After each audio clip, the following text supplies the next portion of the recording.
જે દિવ્ય સ્વરૂપ ધારણ કરીને આવ્યા હતા એ છોડી બધા જતા રહ્યા.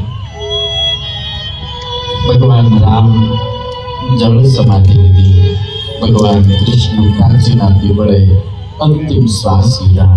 સ્વામિનારાયણ ભગવાને ગઢપુરની અંદર અક્ષરોડીમાં અંતિમ શ્વાસ લીધા. મહારાજ કે મૂર્તિ ઉભે રહેશું.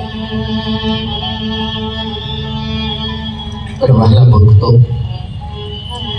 હનુમાનજી આજથી લાખો વર્ષ પહેલા કાંચનગીરી પર્વત ઉપર અંજનીના કુખે જેવી રીતે જન્મ ધારણ કર્યો હતો, આપણે 31 ડિસેમ્બરે જન્મની કથા હું તમને સંભળાવીશ.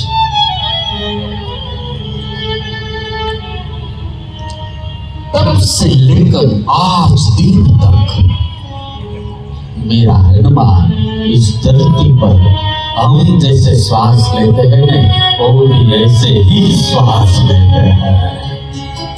वो गया नहीं है तो तुमने हम થઈ જાય ગઢા થઈ ગયા છે, तो वृद्ध भी नहीं हुए. अजय अमर હનુમાનજી બળવાન છે, હનુમાનજી ચતુર છે.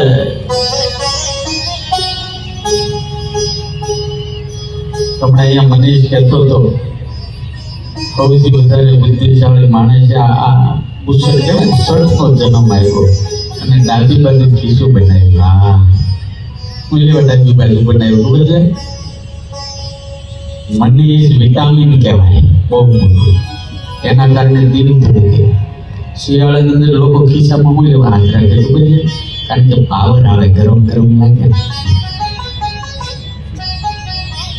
રૂપિયાનો કરંટ હોય છે. પંચતંત્ર ભણતા ને ત્યારે એક વાર્તા આવતી હતી. એક સાધુ બીજા સાધુ હતી ઝૂંપડી, જોડે ટીંગાડેલી ભિક્ષા લાગી. ઓલા સંત એની વાત કરતા ને એટલે વારે વારે ઓલા સાધુ આમ લાકડી મારે એટલે દાસ દાસ કે દાસ. આ કથાના 2 લક્ષ્ય છે. એક વિધવા બહેનોને સહાય અને બીજું આજના જે યુવાન દીકરા, આજની જે યુવાન દીકરીઓ સર્વે કાઢી નાખવું. મોબાઈલમાં જે જુગાર રમવાનું આવે છે ને, હવે તો પેલા તો બીજે જવું પડતું રમવા, હવે તો મોબાઈલમાં 5000 વર્ષ પહેલાની એક કહાની. ધર્મની મૂર્તિ કહેવાય એવા યુધિષ્ઠિર મહારાજ જ્યારે જુગાર રમવા માટે બેઠા,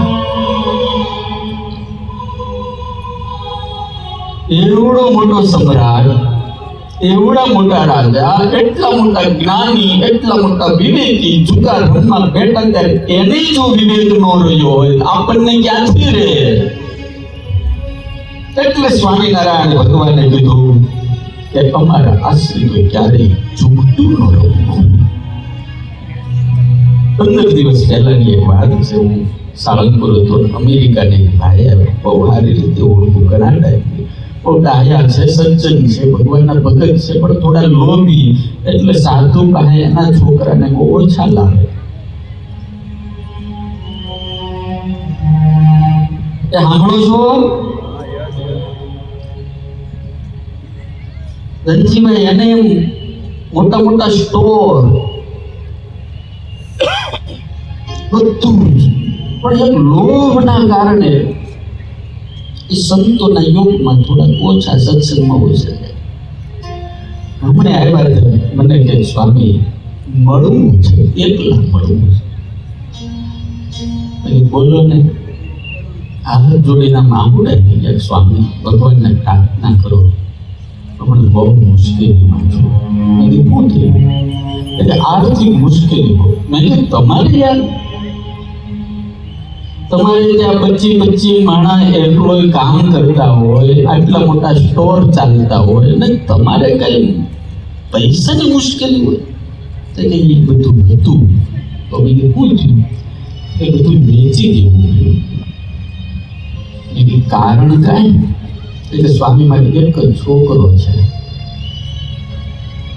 અને એ કે છે આ મોબાઈલ આવે ને એમાં ને ઓલું જે શેર થયું કે સ્વામી એટલા પૈસા હારી ગયો એટલે મારે બધું વેચી દેવું પડ્યું. આ 65 વર્ષની ઉંમરે અત્યારે મારે કોકના સ્ટોરમાં નોકરી કરવી પડે. સાંભળો છો? અર્જુન ભગત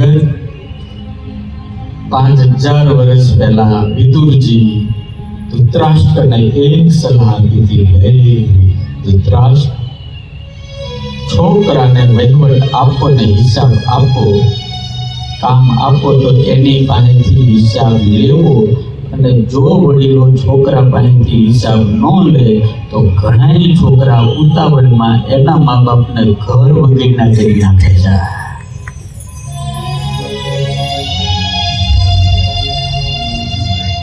મને એક જણે લખીને આપ્યું છે, પૂજ્ય જ્ઞાનજીવન સ્વામીએ પણ આ વાત થોડા ટાઈમ પહેલા કરી હતી. ઓનલાઈન જુગાર, ઘરે બેઠા બેઠા મોબાઈલમાં પછી દવા પી જાય, લટકી જાય, કે કોકને મારી નાખે મરી જાય, દવા હું ના કરે. રોજના 80 થી 90 લાખ માણસો ઓનલાઈન જુગાર રમે છે. આ તો હું ઓછા કહું છું, ખાલી આ ભારતની અંદર, વિદેશમાં નહીં. અને કેવી ગેમ છે? લૂડો નામની ગેમ છે, આધુનિક ચોપાટ. તમે વિચાર કરો, 90 લાખ માણસો રોજે 100 રૂપિયા ખાલી હારી જાય. રાજેશભાઈ, તમે હિસાબી બહુ છો, આમ આંકડો કહો તો કેટલા રૂપિયા? રોજ 100 રૂપિયા, 90 લાખ માણસો હારી જાય ખાલી 100 રૂપિયા. તો ઓલા ફાયદો કેટલો થાય ગેમ વાળા? કેટલો? કરોડ નો થાય? 90 કરોડ? ઓ મારા બાપ, 90 કરોડ રૂપિયા ગુરુ સૂરજ ઉગે સાંજે હાથમાં ત્યાં સુધીમાં આ જેને ગેમ બનાવી 90 કરોડ રોજ કમાય. અને એટલા બધા હોશિયાર છે. આમાં એમને લખ્યું છે, આ 2 થી 3 વર્ષની અંદર 3 કરોડથી 4 કરોડ લોકોએ ઈ ગેમને ડાઉનલોડ કરી, એપને ડાઉનલોડ કરી.